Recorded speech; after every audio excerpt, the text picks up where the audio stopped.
Hello and welcome to the Kenneth Verkammer Law Office Legal Podcast. In this edition, we look at obtaining a NJ driver's license abstract from the motor vehicles. Now, it's important if to obtain a lifetime abstract, just not a more than a 5-year abstract. If you go to a local motor vehicle agency, they'll give you a 5-year abstract. Well, you really need something that has a certified abstract and has your entire history. Let's see, any accidents, any violations, anything. Because when you go in front of the judge is going to ask you questions. They may have the abstract in front of them, so it's always a bad answer for someone to say. When the judge says, "How many prior driving while suspended you have?"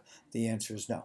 Sometimes we'll ask someone, "Okay, why is your license suspended?" "I don't know." Well, you better go to motor vehicles and find out and get a motor vehicle abstract.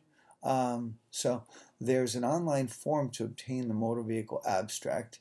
It's form DD-21, and it takes a couple weeks to get. But again, let's say you don't want to guess when you go in front of the judge.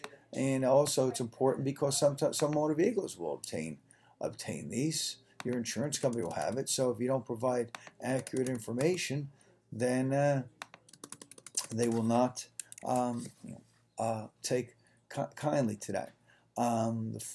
There's a form to fill in. The fee if you mail it in is only $15. Again, when you go in front of the judge, you want to have things as accurate as possible. For other information on driver's history, motor vehicle abstracts, and representation in municipal court, for information, visit website njlaws.com. And for actual representation in court, contact Kenneth Verkammer's office in Edison at 732-572-0500. Thank you.